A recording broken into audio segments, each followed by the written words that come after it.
Let's talk all things carbohydrates. Carbohydrates are beautiful. They are literally your body's preferred source of energy. They power your brain, your muscles, your workouts. They help you recover after your workout. And without them, your body can sort of feel like you're petering out and running sort of on fumes. But they've really gotten a bad rap over the last 10 or 20 years. So if you've been on keto or Atkins or any of those diets, unless it was medically prescribed, I want you to just keep an open mind here about carbs. Now, a lot of people say, well, Caroline, the moment I cut out carbs, I drop my weight. Okay. Carbohydrates, when you remove them from your diet, you are literally taking out one of the biggest macro sources. So in terms of the blocks, we've got the blocks here. We've got the carbs. The yellow was the fat. The red was the protein. So we've got these here. When you remove the carbs, the quantity changes. So you're actually not losing weight because you remove the carbs. You're losing the weight because you put yourself in a caloric restriction by removing an entire macronutrient group. And then people say, well, the moment I reintroduce the carbs, I put all the weight back on. The reason why that happens, you're probably reintroducing a higher caloric level. But with carbohydrates, here's what I really want you to understand. Carbohydrates are great at holding water in your body, pulling water into your muscles.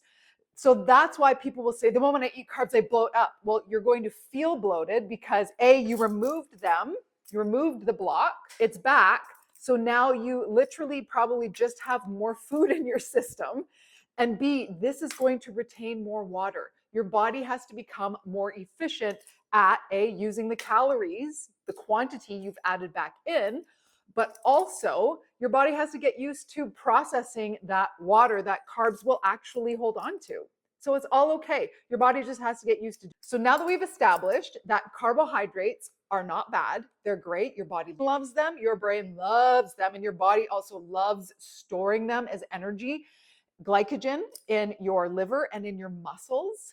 It is the electricity that will run your body. So next, I want to just go into carb sources. If you're using the MacroPath app, which I hope you are, you're going to see the meals that you're just told to eat is going to have a range of carbohydrate sources. We've got starchy carbohydrates, and then we've also got the Eating the Rainbow, the fruits and veggies. If you go into the Meal Prep for Real Life series and you watch me assemble meals, you're going to watch me assemble meals with both starchy carbohydrates and all the color of the fruits and veggies. Having an abundance of these, a variety of these in your diet is important for getting the micronutrients, the vitamins and minerals with all the color in the fruits and veggies. That color is packed with micronutrients. But with the starchy carbohydrates, those are incredible energy sources. They're generally more compact in calories. They generally will hold more calories, but they're great energy sources for your body. So often what I'll say to people in a pinch, if you're not really sure about what kind of carbohydrates to eat, I tell people, obviously focus on the protein and then eat the rainbow. That's it. You can see the rainbow right here. Perfect. Shop for the rainbow, eat the rainbow. And then you can also add in, of course, some of the starchy carbohydrates as well. You're really going to take care of a huge amount of your diet just by doing that. So if you're someone that has removed carbs or has started fearing carbs and you want to learn to reintroduce carbohydrates into your diet, what I recommend people to do is start with a lot more kind of fruits and more simple veggies like asparagus or like spinach, kale, things that actually aren't too hard for your body to digest. The cruciferous vegetables like cabbage and broccoli and cauliflower can be a little bit harder to digest. You might want to just reintroduce those later, but do balance it out with some really easy to digest starchy carbs as well. White rice, right? White rice is such an easily digestible carb. I personally have a really hard time digesting whole grains.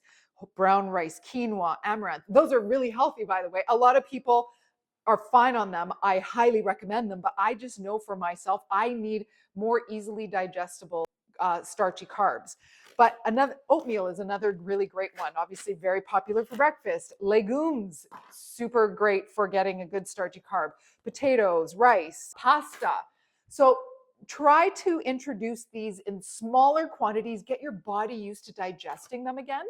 but they really are going to power so many of the daily activities you do. I remember I used to be really afraid of carbs. And when I reintroduced them again, and I had to play around with them a little bit, but when my body really learned to use them, digest them properly, absorb them, it was like my workouts went from black and white to color. And I was like, what? How have I missed this? It was like somebody plugged in the electricity and it was go time. So I just really want to encourage you to keep an open mind about carbohydrates, balance them with protein, obviously, and healthy fats, but don't eliminate them from your diet because they can do so much good for you.